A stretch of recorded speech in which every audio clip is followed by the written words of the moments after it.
So बघा, आता आपल्याला बघायचं आहे present continuous tense. Present continuous tense म्हणजेच काय? चालू वर्तमान काळ. आता इथे कंटिन्युअस या वर्डवरूनच तुम्हाला कळते की या टेन्समध्ये ऍक्शन कशा होणार आहे. तर कंटिन्युअस म्हणजेच काय? चालू. तर ज्या पण ऍक्शन चालू असतात, ज्या कंप्लीट झालेल्या नाही आहेत, ज्या प्रेझेंटली चालू आहेत, तर त्यांना दाखवण्यासाठी आपण सिंपल प्रेझेंट कंटिन्युअस टेन्स हा यूज करत असतो. प्रेझेंट कंटिन्युअस टेन्स साठी सुद्धा एक फॉर्म्युला आहे, that is subject plus am is are plus V4. आता V4 ला तुम्ही VING पण म्हणू शकता किंवा V4 म्हणजेच काय? वर्बला ING लावलेला आहे. Then object. सो हे झालं आपलं पॉझिटिव्ह ॲसरेटिव्ह सेंटेन्स. त्यानंतर negative. So subject plus am is are plus not plus V4 plus object. हे झाला आपला फॉर्म्युला. आता या फॉर्म्युलामध्ये टाकून आपण एखादं सेंटेन्स बनवून बघू. जसं की शी is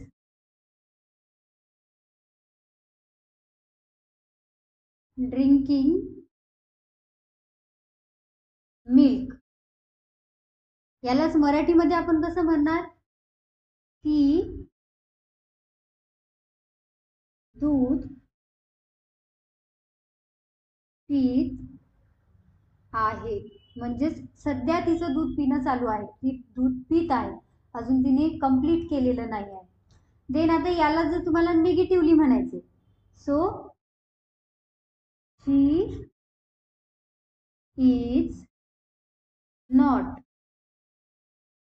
before drinking and verb object that is milk. म्हणजेच ती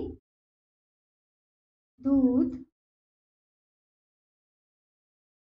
पीत नाही. आणि इथे तुम्ही आहे लिहू शकता किंवा नाही लिहिला तरी चालते. ठीक आहे. So she is not drinking milk, ती दूध पीत नाही आहे. आणि शी इज ड्रिंकिंग मिल्क, ती दूध पीत आहे. तसंच तुम्ही ती जेवण करत आहे, राम खेळत आहे, किंवा राम गाणं गात आहे, राधा खेळत आहे. तर असं तुम्ही कोणतेही सेंटेन्स जे की कंटिन्युअस मध्ये चालू आहे ते बनवू शकता बाय प्रेझेंट कंटिन्युअस टेन्स.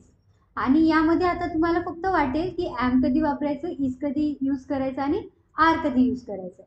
तर यासाठी बघा, आय जे आहे तर आयच्या नंतर तुम्ही यूज करणार ॲम. हे तुम्हाला कॉमनली माहित आहे, आय एम आपण म्हणतो.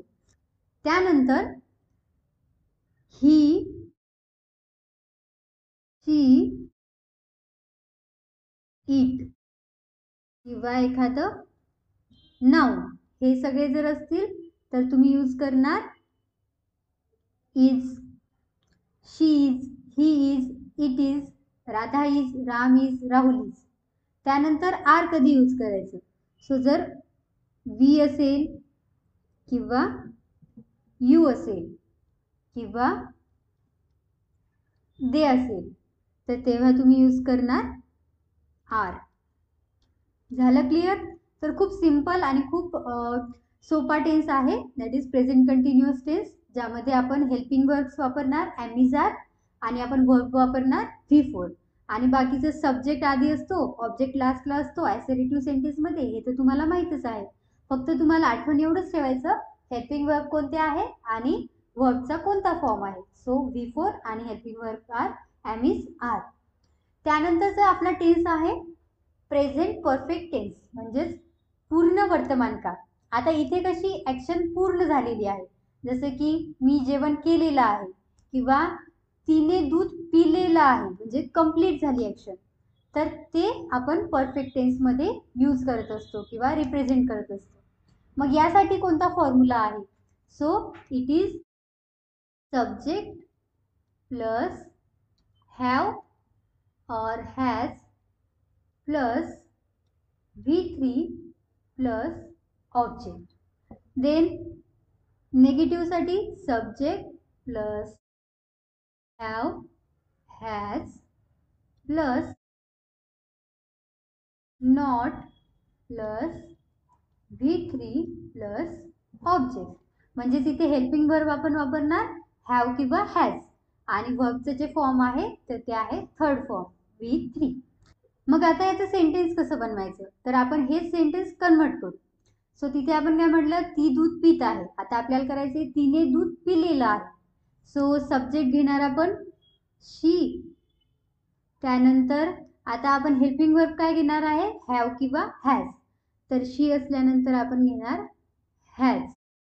हे V3, तर V3 drink, drank, drunk. So drunk, she has drunk milk. And negative मध्ये शी हॅज नॉट ड्रंक मिल्क. आणि मराठी सेंटेन्स काय होणार याचं, तिने दूध पिलेले किंवा पिलेलं आहे. आणि तिने दूध पिलेले नाही. ओके. आता यामध्ये तुम्हाला आठवण ठेवण्यासाठी किंवा कन्फ्युजन होण्यासारखं फक्त हॅव आणि हॅजचा यूज आहे. तर तुम्ही हॅव कधी यूज करणार, तेव्हा सब्जेक्ट असणार I, we, they and you. तर हे जर फोर असले तर आपण यूज करणार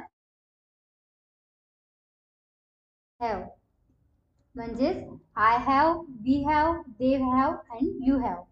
आणि जर सब्जेक्ट असले शी, ही, इट और नाउन तर आपण यूज करणार हॅज. म्हणजेच she has, he has, it has and Radha has, Ram has or Rahul has. तर हे आहे आपला पास्ट परफेक्ट टेन्स, जो की आपण ऍक्शनला रिप्रेझेंट करण्यासाठी यूज करतो. तर या फॉर्म्युलाचा यूज करून तुम्ही कोणतंही सेंटेन्स यामध्ये बनवू शकता. आता आपण बघू आपला नेक्स्ट टेन्स.